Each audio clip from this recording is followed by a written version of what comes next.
ఉన్నటువంటి బంధం అనుబంధం ప్రతి శాసనసభ నియోజకవర్గంలో అధ్యక్ష మీరందరూ వినే ఉంటారు ఈ మధ్య young India integrated residential schools నా భూతో నా భవిష్యత్ ఈ దేశంలో స్వతంత్ర భారతదేశంలో ఏ రాష్ట్రంలో కూడా ఇటువంటి ఆలోచన చేయలేదు అధ్యక్ష. ఒక్కొక్క స్కూలు 25 ఎకరాలకు తగ్గకుండా ఆ ప్రాంగణంలో ఇంటర్నేషనల్ స్కూల్స్లో ఉన్నటువంటి ఫెసిలిటీస్ అన్నింటినీ పెట్టి క్రీడా ప్రాంగణాలు, football court, cricket court, amphitheatre, లోపల ఇండోర్ స్టేడియంస్, ఇండోర్ గేమ్స్, చదువుకోవడానికి కావాల్సిన డిజిటల్ బోర్డ్స్ టోటల్గా ఇంగ్లీష్ మీడియంతో అద్భుతంగా కట్టేటట్టుగా డిజైన్ చేయించడమే కాకుండా చివరికి బోధన చేసేటువంటి బోధనా సిబ్బంది కూడా మళ్ళీ బయట ఉంటే ఇక్కడ విద్యకు నష్టం జరుగుతుందేమో వాళ్ళకు కూడా అక్కడ రెసిడెన్షియల్ క్వార్టర్స్ అక్కడే ఉండాలని చెప్పి అందులో పొందుపరిచి ఒకటే దఫా బహుశా నాకు తెలిసి భారత ప్రభుత్వం కూడా చేయలేదనుకుంటా, ఒకటే దఫా 58 స్కూల్ని ఒక్కొక్క స్కూల్ 200 కోట్ల రూపాయలతో శాంక్షన్ ఇచ్చినటువంటి ఘనమైన చరిత్ర రాష్ట్ర ప్రభుత్వం అధ్యక్ష. ఇది what the chief ministers commitment towards the education and welfare and well being of the middle class, weaker sections, అట్లాగే మిగతా ఈ వర్గాలందరూ కూడా ప్రపంచంతో పోటీ పడాలనే ఆలోచనతో చేస్తున్నటువంటి ఈ కార్యక్రమాలు ఎక్కడ 10 ఏళ్ళు విద్యాశాఖకి గాలికి వదిలేసి పట్టించుకోకుండా యూనివర్సిటీకి వైస్ ఛాన్సలర్స్ పెట్టకుండా డిఎస్సి నియమించకుండా ట్రాన్స్ఫర్స్ చేయకుండా ప్రమోషన్స్ ఇవ్వకుండా డైట్ ఛార్జెస్ పెంచకుండా కాస్మెటిక్ ఛార్జెస్ పెట్టకుండా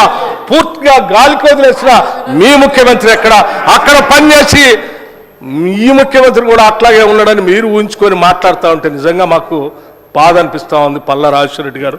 దయచేసి వాస్తవాలు తెలుసుకొని మీరు ఇవన్నిటిని ఉపయోగపడేటట్టుగా చేయవలసిందిగా చెప్పడమే కాకుండా నేను ఇంకొక చిన్న మాట కూడా చెప్తున్నాను. ఎప్పుడైనా ఒక్కసారైనా ఆలోచించారా ప్రపంచంతో మన విద్యార్థులు పోటీ పడాలి,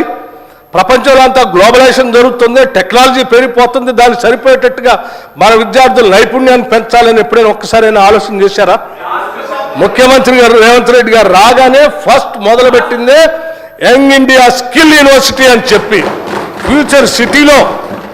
స్కిల్ యూనివర్సిటీ మొదలుపెట్టి అనౌన్స్ చేయడం ఒకటే కాదు అధ్యక్ష, దానికి సంబంధించి ఈ దేశంలో ఉన్నటువంటి ఇండస్ట్రీకి సంబంధించిన పెద్ద మనుషులందరినీ పిలిచి వాళ్ళందరినీ మహేంద్ర కంపెనీ లాంటి చైర్మన్ కూడా పిలిచి వారితో పాటు అనేక మంది పారిశ్రామికవేత్తలు అందరినీ పిలిచి మా రాష్ట్రంలో పరిశ్రమలు పెద్ద ఎత్తున వస్తున్నాయి, మా రాష్ట్రంలో అనేక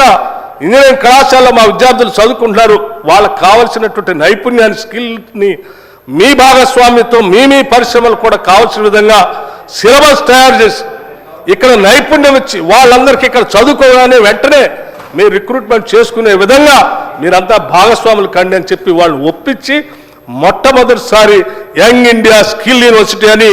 ఈ రాష్ట్రంలో ఫ్యూచర్ సిటీలో స్టార్ట్ చేపించి ఇవాళ భవనాలు కూడా త్వరితగతిన పూర్తవుతున్నాయి అధ్యక్ష. ఎవరైనా కావాలంటే ఆ ఫ్యూచర్ సిటీ పోయి చూసి రావచ్చు అధ్యక్ష. వాటితో పాటు ఐటీఎస్ సెంటర్స్ అధ్యక్ష మీరు గాలికి వదిలేశారా? ఒక్కసారైనా పట్టించుకున్నారా? 10 ఏళ్ళు ఒక్కసారైనా ఐటీఎస్ సెంటర్స్ పట్టించుకున్నారా? మేము రాగానే ముఖ్యమంత్రి గారు సమీక్ష చేసి ఈ రాష్ట్రంలో ఉన్నటువంటి 65 ఐటీఎస్ సెంటర్స్ అన్నింటినీ కూడా పిలిచి ఇవన్నీ ఈ ప్రపంచంతో పోటీ పడేటట్టుగా ఉన్నటువంటి పరిశ్రమలకి ఉపయోగపడే విధంగా స్కిల్స్ తయారు చేసేటువంటి సెంటర్స్గా తయారు కావాలని చెప్పి అక్కడ కూడా మొత్తం పారిశ్రామికవేత్తలు అందరినీ ఇన్వాల్వ్ చేసి వాళ్ళకు కావాల్సినటువంటి సిలబస్ని తయారు చేపించే విధంగా పొందుపరిచి ఈ 65 ఐటీఎస్ సెంటర్స్ అన్నింటినీ కూడా అడ్వాన్స్డ్ టెక్నాలజీ సెంటర్స్గా అప్గ్రేడ్ చేస్తూ వాటికి కావాల్సినటువంటి మెషినరీని అన్నిటి కూడా శాంక్షన్ చేసి ముందుకు తీసుకొని పోతున్నటువంటి విషయం మీకు తెలియదు కాదు అధ్యక్ష. మీలాగా వీటన్నిటినీ గాలి